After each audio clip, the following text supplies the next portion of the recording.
Fordow ഉൾപ്പെടെ 3 ആണവ കേന്ദ്രങ്ങൾക്കെതിരെ US ആക്രമണമുണ്ടായെന്ന് Iran സ്ഥിരീകരിച്ചു.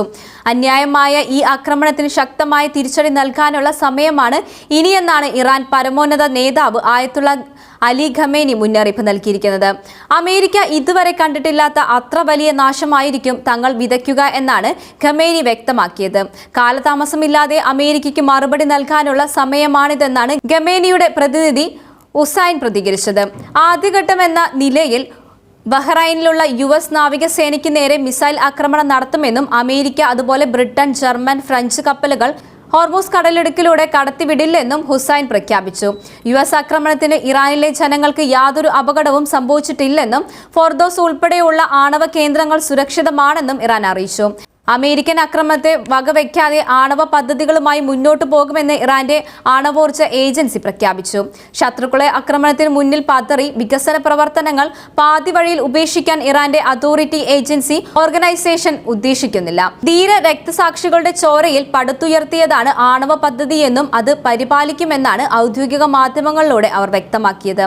അതേസമയം ഇറാന്റെ ഭാഗത്തു നിന്നും എന്തെങ്കിലും തരത്തിലുള്ള പ്രത്യാക്രമണങ്ങൾ ഉണ്ടായാൽ ഇപ്പോൾ ഉണ്ടായതിലും ഭീകരമായ പ്രത്യാക്രമണങ്ങൾ ആയിരിക്കും നേരിടേണ്ടി വരിക എന്നാണ് US പ്രസിഡന്റ് ഡൊണാൾഡ് ട്രംപ് തിരിച്ചറിയേണ്ടത്.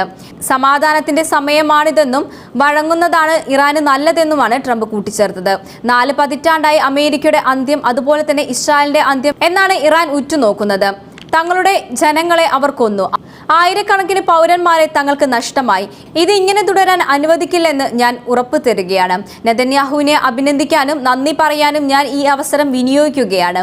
ഒരു ടീമായാണ് ഞങ്ങൾ ഇത് ചെയ്തത്. ഇസ്രായേലിന്റെ ഈ ഭീഷണിയെ തുടച്ചു നീക്കാൻ പ്രതിജ്ഞാബദ്ധരാണെന്നും ട്രംപ് പ്രതികരിച്ചു. ഫോർദോയ്ക്ക് നേരെ ആക്രമണം ഉണ്ടായെങ്കിലും പൂർണ്ണമായി തകർക്കാൻ കഴിഞ്ഞിട്ടില്ലെന്ന് ഇറാൻ അവകാശപ്പെട്ടു. ജാഗരൂകമായിരിക്കുന്നുവെന്നും US ആക്രമണം ലക്ഷ്യം കണ്ടിട്ടില്ലെന്നുമാണ് ഇറാന്റെ ഔദ്യോഗിക മാധ്യമങ്ങൾ റിപ്പോർട്ട് ചെയ്തിരിക്കുന്നത്. ഫോർദോക്ക് പുറമെ നദാൻസ്, ഇസഫഹാൻ എന്നീ ആണവ കേന്ദ്രങ്ങളും US ആക്രമിച്ചിട്ടുണ്ട്. 13,500 കിലോഗ്രാം ഭാരമുള്ള ബക്കർ ബസ്റ്റർ ബോംബുകളാണ് ഹോർദോസ് നേരെ US പ്രയോഗിച്ചിരിക്കുന്നത്. ഹോർദോ ആണവ കേന്ദ്ര പർവ്വതങ്ങൾക്കിടയിൽ 60 മീറ്റർ മുതൽ 80 മീറ്റർ വരെയെങ്കിലും താഴ്ചയിലാണ് ഇറാൻ നിർമ്മിച്ചിരിക്കുന്നത്.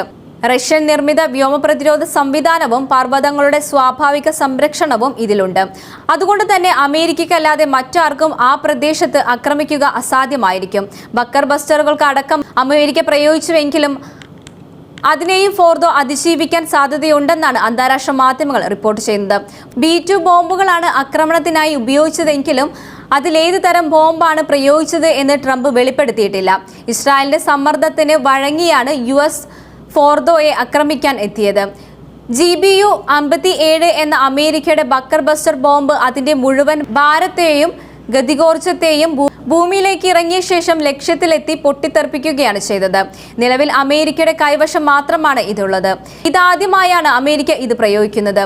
ഭൗമോപരിതലത്തിൽ നിന്നും 200 അടി അതായത് 60 മീറ്റർ വരെ താഴത്തിലെത്തിയ ശേഷം പൊട്ടിത്തെറിക്കുന്ന ഇവ ഒന്നിന് പിന്നാലെ ഒന്നായി വിക്ഷേപിച്ചാൽ മാരക പ്രഹരമായിരിക്കും ഏൽക്കുക എന്നാണ് റിപ്പോർട്ടുകൾ. അമേരിക്കയുടെ ഈ ആക്രമണത്തിനെതിരെ വിവിധ രാജ്യങ്ങൾ രംഗത്തെത്തുകയുമുണ്ടായി.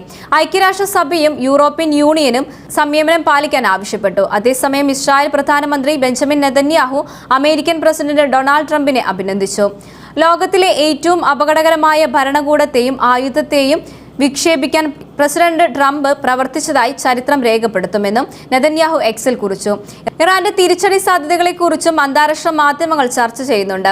ഹോർമൂസ് കടലിടുക്ക് അടക്കുക, അതുപോലെ US നാവികസേനയെ ആക്രമിക്കുക തുടങ്ങിയ നടപടികൾ ഇറാന്റെ ഭാഗത്തു നിന്നുണ്ടാകാൻ സാധ്യതയുണ്ടെന്നും വിദഗ്ധർ വിലയിരുത്തി. ഇത് മേഖലയിൽ കൂടുതൽ സംഘർഷത്തിന് കാരണമായേക്കാം.